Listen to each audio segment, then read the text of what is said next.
Hello students. See, in the last mathematics session, we learnt about proving different properties of numbers using Euclid's division lemma. And now, in this mathematics class, we are going to discuss about Euclid's division algorithm. This is also an application of Euclid's division lemma, and we are going to discuss about this Euclid's division algorithm in today's class. See, Euclid's division algorithm. So, what is algorithm? And what is Euclid's division algorithm? Basically, algorithm means a well-defined step-by-step procedure to complete a task. To complete any task, a well-designed and well-defined step-by-step procedure is the algorithm. And now here it is Euclid's division algorithm, right? And this Euclid's division algorithm gives us a step-by-step procedure to compute HCF, right? See, this Euclid's division algorithm helps us to calculate the HCF of two numbers, and this algorithm will give us step-by-step procedure. And that step-by-step procedure we develop by using Euclid's division lemma. Euclid's division lemma helps in developing a step-by-step procedure to compute HCF of two given numbers, right? So before going to discuss that step-by-step procedure to find the HCF of two numbers a comma b, first of all, we need to recall what is HCF. And HCF means what?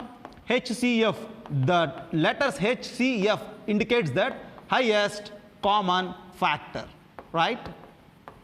So, to recall the concept of HCF, we need to start with factor, common factor, and highest common factor. And basically, what is a factor? See, we learnt about these factors in our 6th and 7th classes only. And what is a factor? See, we know that a number b is called a factor of a. Whenever you say that b is a factor of a, we say that b is a factor of a if you divide a with b and leaves a remainder 0, then we call that b is a factor of a. And see, since a is just, we are dividing a with b, and if it leaves a remainder 0, then this b is called factor of a. And in the same case, this a is called multiple of b, and we say that b divides a, and in some other words we say that a is exactly divisible by b. All these are different terminology. When a is divided by b, leaves remainder 0, and we don't know about this quotient. It may be anything. For suppose if you say that quotient has some q, then we represent that b is equals to aq. So if b is equals to aq, then a is a factor of b.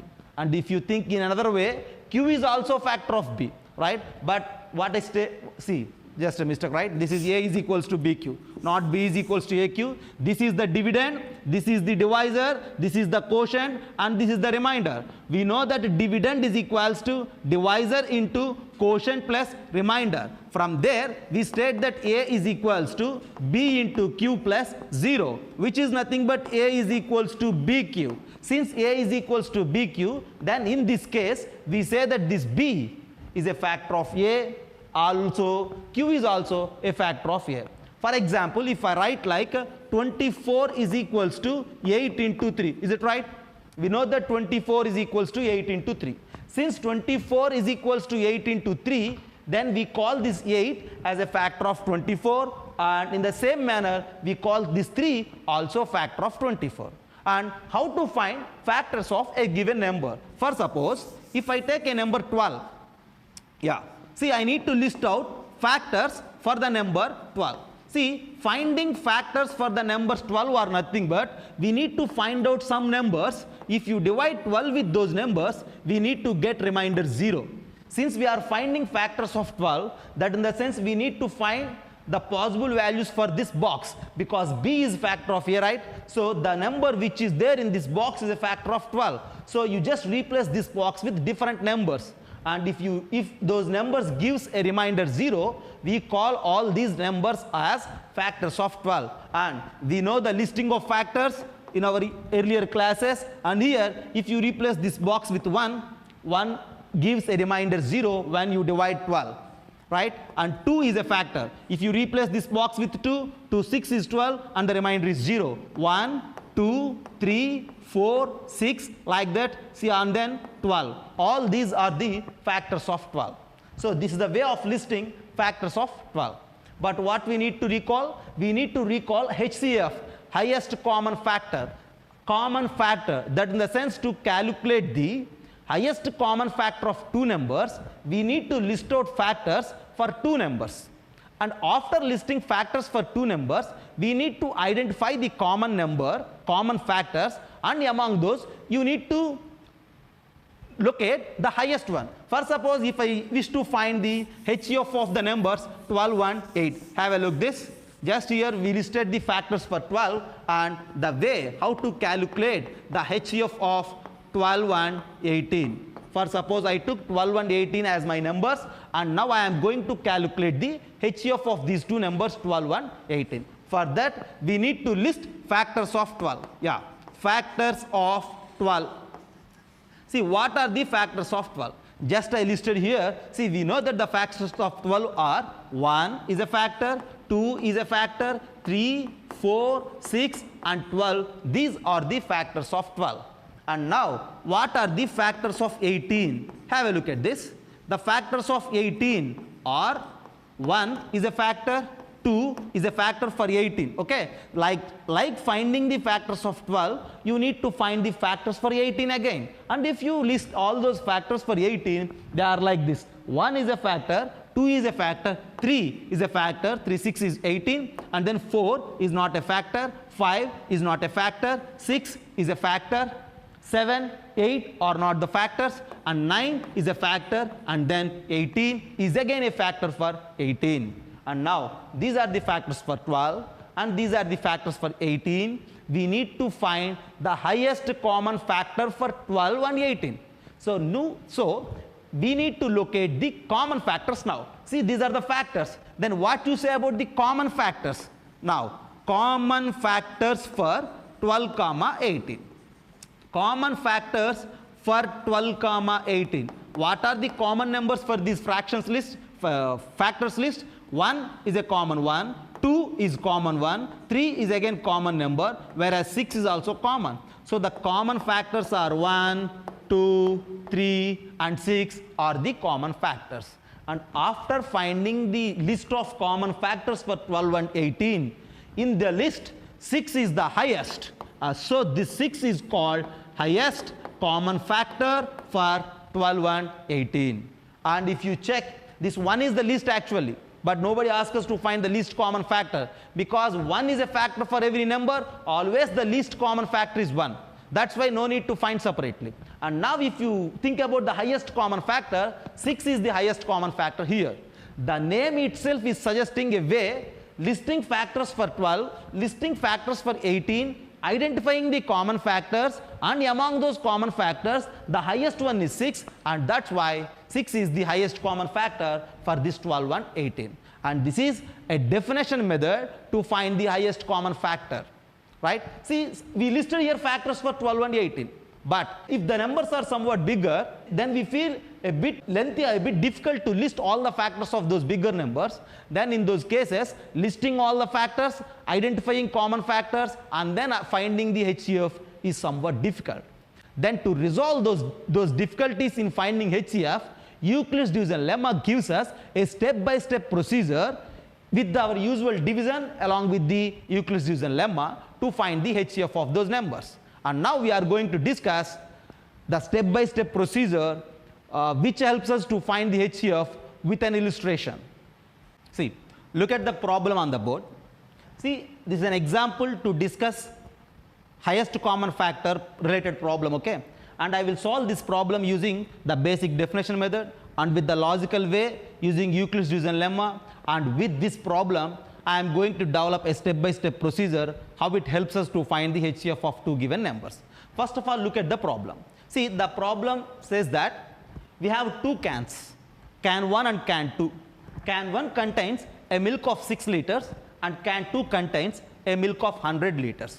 Now our task is to measure this milk of these two cans, and the question is about finding the maximum capacity of the measuring jar. See, I have a measuring jar with me. With that measuring jar, I am going to measure the milk of can 1 as well as the milk of can 2. So I have a measuring jar in my hands, right? So what is the maximum capacity of this measuring jar? We need to identify that one here, right? See, there are many possibilities for this measuring jar, okay? And we need to identify what? The maximum capacity of the measuring jar, which can measure the milk of these two cans completely. That in the sense, no milk remains in the can. We need to measure the milk of those two cans completely.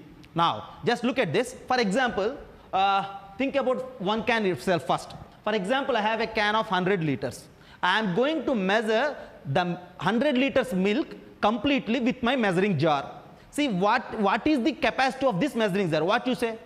See, the capacity of measuring jar, since we are going to measure the milk completely, the capacity of this measuring jar must be a factor of 100. Otherwise, for sure, some milk remains in that can itself.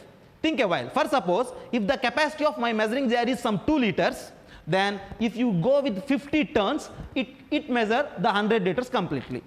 Or otherwise, if my capacity of the measuring jar is some 5 liters, it needs 20 turns to measure this 100 liters milk completely. And if my measuring jar capacity is 10 liters, then I can measure in 10 turns the 100 liters completely. For suppose if the capacity of my measuring jar is 7 liters, what will happen? If the capacity is 7 liters, see, I will start measuring the milk completely. So if I start after 14 turns, what I am saying 14 turns, because the capacity is 7, no. See, after 14 turns, in each turn it measures 7 liters. After 14 turns, it measures 98 liters, and still there are 2 liters remain in that can. But this 7 liters capacity measuring jar won't help us to measure that remaining 2 liters. That means, see, if you take a measuring jar of capacity 7 liters, is not helpful in that case. That in the sense, to measure the milk completely, always you need to choose a measuring jar whose capacity is must a factor of this 100.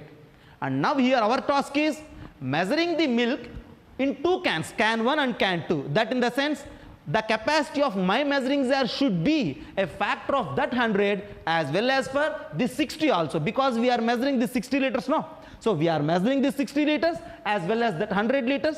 That too, no milk remains in the can. We need to measure completely. That's why the capacity of our required measuring jar is a factor of those two numbers, 160.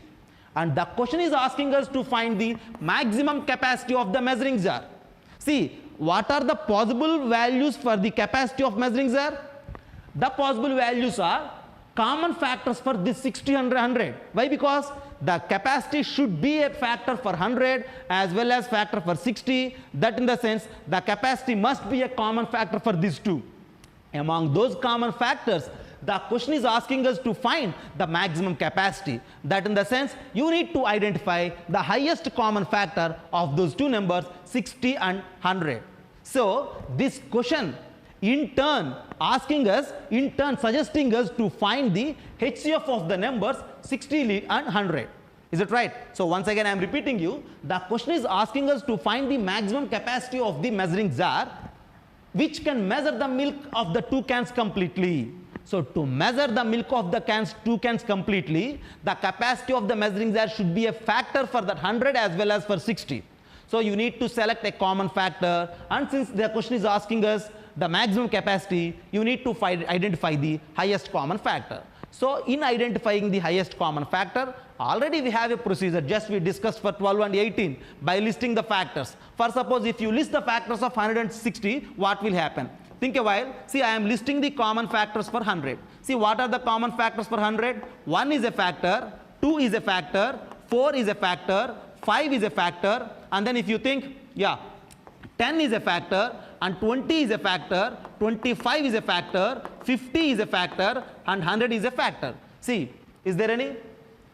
No. So these are the factors for 100. And in the same way, if you list for 60, what will happen? I am listing the factors for 60, right? Then 1 is a factor, 2 is a factor, 3 is a factor, and then 4 is a factor. See, 5 is a factor, 6 is a factor, 7 is not a factor, 8 is not a factor, 9 is not a factor, 10 is a factor, 12 is a factor, 15 is a factor, 20 is a factor, 30 is a factor, and then 60 is also a factor. And these are the factors for 100 and factors for 60. And now, see, the question is asking us to find the maximum capacity. That in the sense, highest common factor. The factors for 160 we have on the board. So you need to identify the common factors. See, what are the common factors? I am just rounding those. 1 is a common number, 2 is a common factor. See, 3 is not there. So 4 is a common factor, 5 is a common factor, 10 is a common factor, and if you move, 20 is again a common factor, and after the 20, we don't have common factors. Then, by this basic definition method, this 20 is the highest common factor that represents that if the capacity of my measuring jar is 20 liters, then I have a chance to measure the milk completely of the 2 cans without any remaining in the cans. Is it right? So just I found the capacity of the measuring jar as 20 liters by basic definition method. And now I am going to illustrate this example with the help of Euclid's division lemma, and with the help of Euclid, with some logic, I am going to find out the 20, and that logic in turn represents the utilization of Euclid's division lemma, and it gives us a step-by-step procedure. See, now look at the problem once again. We are going to find out the maximum capacity of the measuring jar. So